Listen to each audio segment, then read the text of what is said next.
Hey guys, so I just wanted to talk today a little bit about filters.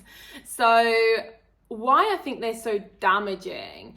And following up from my last video, but I feel a lot of guys just don't really notice filters. They genuinely don't notice that they're fake sometimes, which is crazy to me because it's so obvious. And I don't know if it's because I have a background in fashion photography and retouch, or I'm a girl, or I just see them and I know what they are. Because, I go and have a little look and some of them are kind of funny and you can have a play around. But I think what's very damaging about these more glamorous ones, I actually don't like them. I don't actually think they improve my face on the most part, which is a good thing, I think, because I have quite strong features, like a strong jaw. And when I have too much makeup on, I think it just actually makes me look like I'm a man, or like I'm in drag or something. It's just too much. And a lot of the filters are crazy.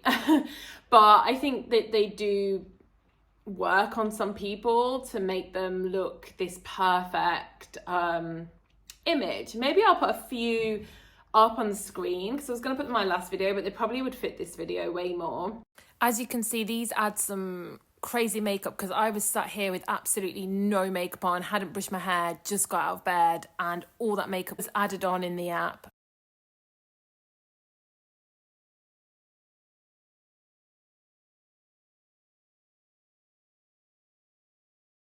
Some of them just look downright horrible on me because it's way too much, and they perhaps suit some people, but this bold glamour one that everybody goes on about, I think just makes me look a million times worse.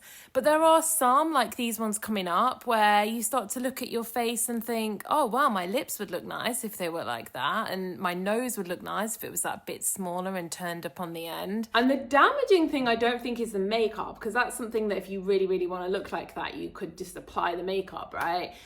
The damaging thing, I think, is that they change your features a little bit. And there were a couple that I did where I could really see that if I was quite young and impressionable and I was using these filters all the time, that I might start to look at them and think, oh, actually my nose does look better smaller and my lips do look better that little bit bigger. And I think this is probably from having a little look through at them today. I obviously knew they existed, but I hadn't really gone into great depth with them.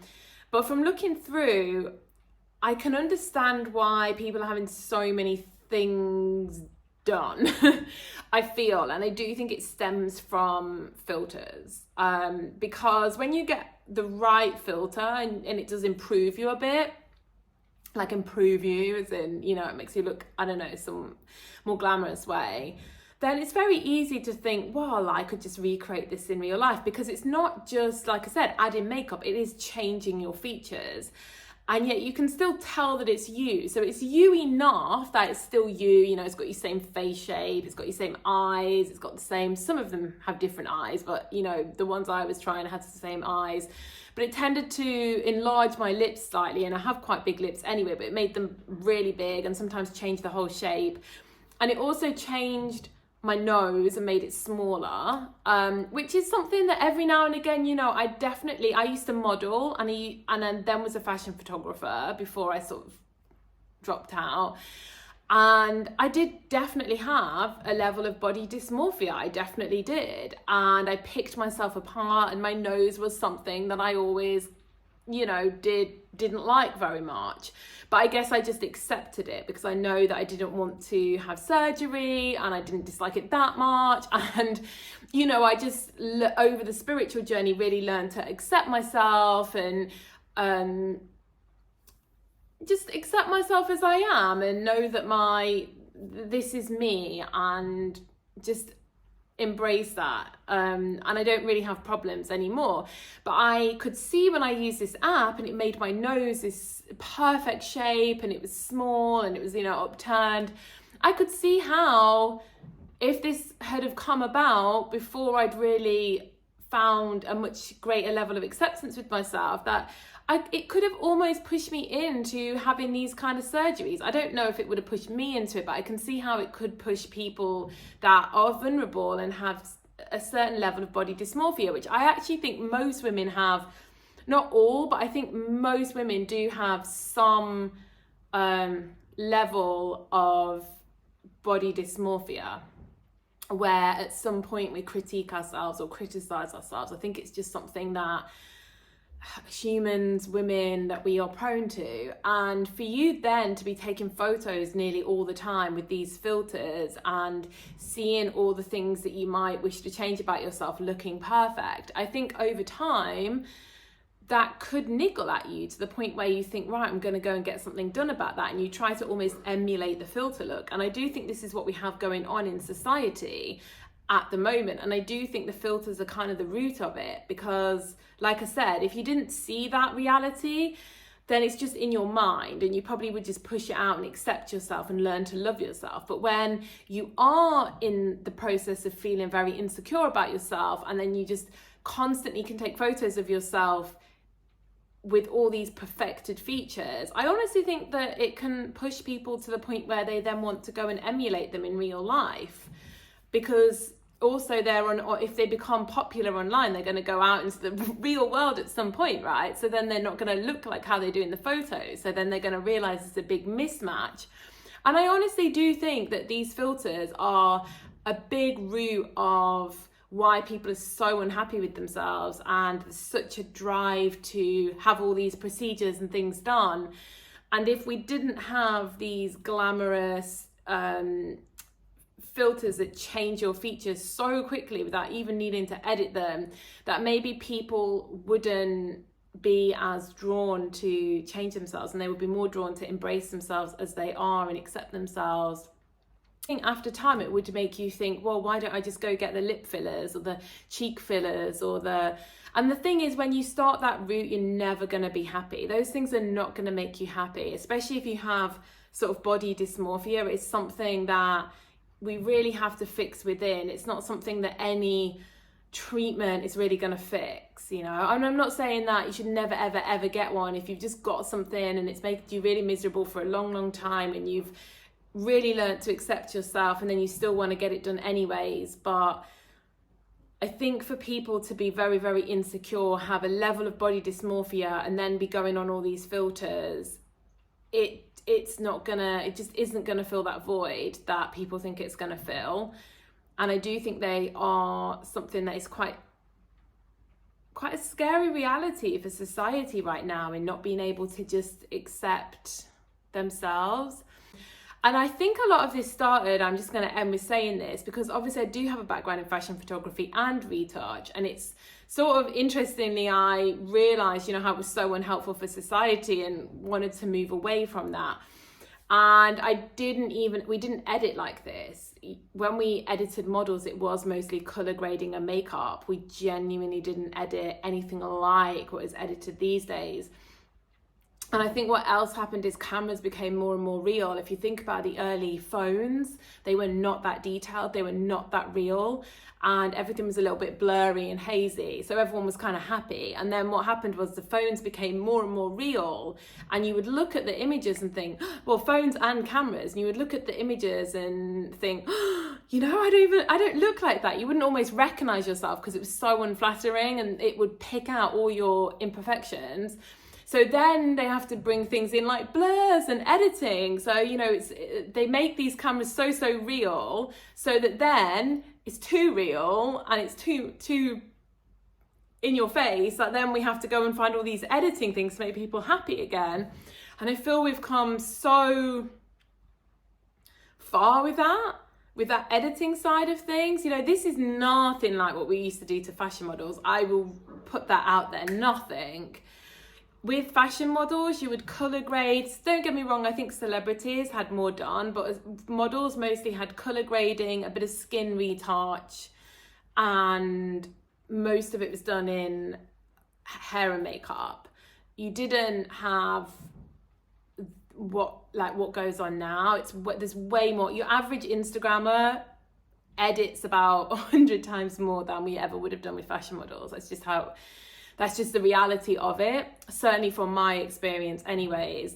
There wasn't really editing body shapes that maybe just pull an arm in a little bit, but you didn't massively edit body shapes. You didn't make people taller, you didn't make people's legs longer, you didn't change features. None of these things were done. It was simply maybe you pulled in an arm a bit, you put some colour grades over, maybe softened some spots, things like that, good to go. And actually the more raw, the more popular the image was. Raw was, a big thing. So it is incomparable to that time where we are now. I actually have done jobs where an influencer has turned up and no one has known who it was, and they come and they say, is that the person? And I'm like, I don't know. Because they look so, and there's rules where you can't release. So in the old days with models, you'd always put behind the scenes photos up, and there'd be all kind, you'd have people messing around and larking around. Now there are rules. I only shot about a few influencers. I couldn't stand it, and I was wanting to get out of photography anyway. I now only do photography jobs if they're friends or just people that I know really well. The industry was a no for me, and I just realized it wasn't my spiritual path. But I did have experience in it, and yeah, these girls would ban you from essentially putting images of them on the internet unless they'd been through their personal retouch team or they'd been okayed by their manager or what have you. And this did, if you go back to the old days of shooting models, there was so many pictures out there of the models larking around behind the scenes with absolutely no editing whatsoever. They were actually really cool, the fashion models. They often, just read books. They didn't care about no makeup selfies. They didn't care about non-edited photos. There'll be so many unedited images of models out there because there was never an issue with it. It's only influencers that have an issue with it because they edit themselves so much they look nothing like their pictures. I've had girls, and I'm not trying to say this to be mean about people, god damn it, I'm not perfect, my skin looks terrible sometimes, but there was literally girls that would turn up and they just had the most perfect smooth skin in every picture, and then in person they would have acne or just be really like a lot shorter, and they would have stretched themselves, and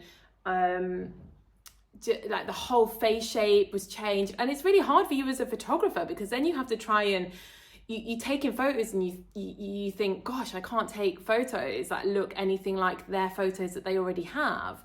And that's, of course, because the level of editing is a whole other level. And I'm not saying this to be mean about people. There's nothing wrong with having acne. There's nothing wrong with being bigger. There's nothing wrong with being curvy, if that's the shape you want to be. And in some respects, it's kind of cool that, there's more realness embraced and more different body types embraced in modeling, but I don't find it more real because the level of fakeness and putting a false appearance out there that just isn't the reality is so much more than it's ever been, to the point where I just, after a few shoots with influencers, which I never wanted to do anyway, I just didn't ever want to shoot that again. That's not for me. I don't like that level of fakeness, and I also don't like that you can't put behind the scenes photos up, or you just can't have a laugh, or you don't feel free, and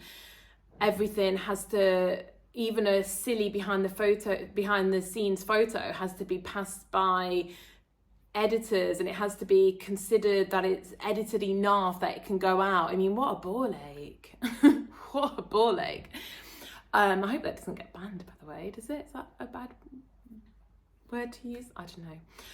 But yeah, I feel like I can share the reality of this as somebody that this was my job.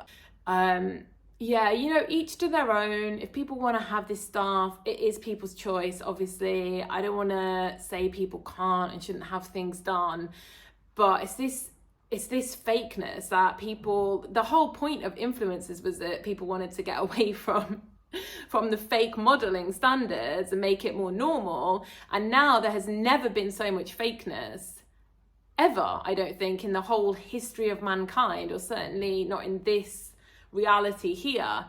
I don't think things have ever been so fake. But I just think it's stuff for us to be aware of at the end of the day. That I think it's a dark path. I think these filters and these almost masks over our face that make us into different people, it's a dark path, because if you get too used to that image, then you're going to want to become it.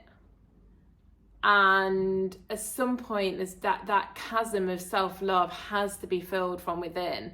But I've probably waffled on this, probably going to have triggered loads of people and upset loads of people. But hey, that's just me. And yeah, I think we should just embrace our imperfectness a little bit more. Wouldn't that be nice, you know? Isn't that what you fall in love with people for? You know, when I love somebody, I actually love their imperfections. It's kind of how you know if you've fallen in love with somebody in a way, because their imperfections make you love them more, you know? We're humans, we're not robots, we're not AI, and we're imperfect at the end of the day. And I think it's becoming difficult because the world is becoming so fake in such a way that then when you want to be more authentic, you stand out in a, you know, and you look so, you know, it's not just like, oh, you look the same as everybody else. You suddenly, you know, we're so unused to seeing skin texture that then you're like, well, if my skin texture's out and nobody else's is out, then I look really bad. So I'm going to have to do something to at least look somewhat like all these other people, you know. And it's just, we're moving that precedent further and further. And I just actually honestly sometimes think, where's it going to end? Where is this obsession with perfection? Like, where is it going to end? Maybe when we upload our consciousness into perfect femme bots and masculine bots or whatever, like, and we just all walking around as these perfect robots with our consciousness uploaded. I don't know, it has to be the next phase at some point, right? But yeah, just having a little chat and a little debate about filters. What do you think about filters? Yeah, let me know, and hope everyone's good. Bye.